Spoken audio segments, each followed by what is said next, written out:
ودي يا جماعة بعد ما خدت منها قطعة قبل ما الولاد يدمروها وسقيناها بالشربات بس، وبالهنا والشفا. يا رب تعجبكم، بعتولي كومنتاتكم، عجبتكم، جربتوها، عايزين نجرب ايه مع بعض، نساعد بعض، نشوف احنا عايزين نعمل ايه. مساء الخير يا جماعة. انا قررت النهاردة هعمل كيكة حلوة سهلة سريعة، كيكة جزر.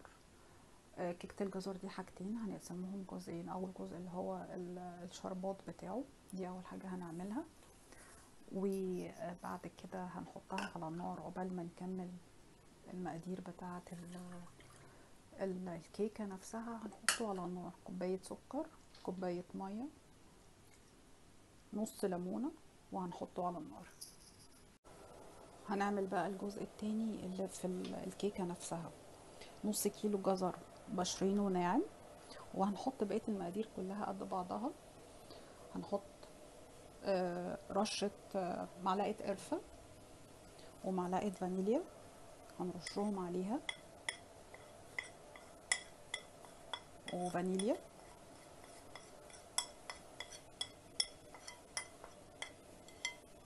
وبعد كده الباقي بقى سهلة جدا. 3/4 كوباية لبن، 3/4 كوباية زيت، مقادير متساوية قد بعضها، و3/4 معلقة كوباية سكر. مش بحبها مسكرة قوي، يعني احنا لسه هنحط شربات عليها فهتبقى مسكرة قوي. وهنحط عليهم بيضتين، مش حاجات صعبة خالص وكلها على بعضها. وهنعمل كل ده بالهاند بلندر. هعمله وهرجع لكم بسرعة جدا. واحنا هنا كده ضربناه بالهاند بلندر كويس جدا.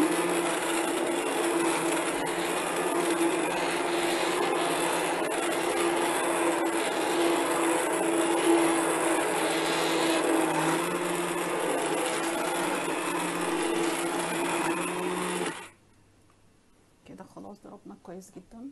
هنحط بعد كده احسن اختراع موجود دلوقتي احنا ممكن نعمله بدقيق عادي، اللي هو دقيق السيمولينا، دقيق البسبوسه. بس اللي هو دقيق البسبوسه من غير كيس البسبوسه، الدقيق فقط بس. هنحط كوبايه والتانية عليها رشه ملح،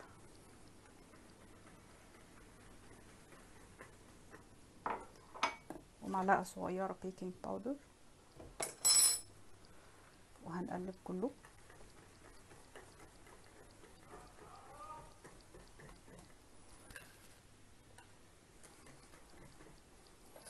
على فكرة الكيكة دي من أروع الكيكات اللي بتبقى موجودة لما بعملها في البيت، يعني ما شاء الله ما بتقعدش، بتخلص بسرعة جدا.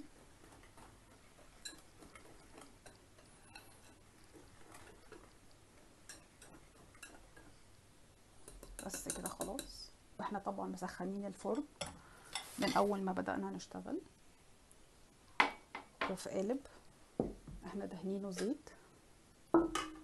هننزل الكيكة الفظيعة بتاعتنا دي كده،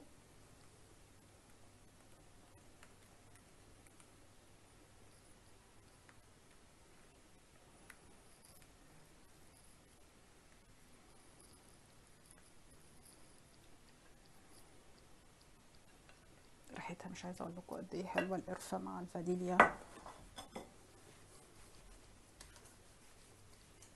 بس كده خلاص. هنحطها بقى في الفرن وهجيبها لكم بعد كده، هنشوف هنعمل فيها ايه.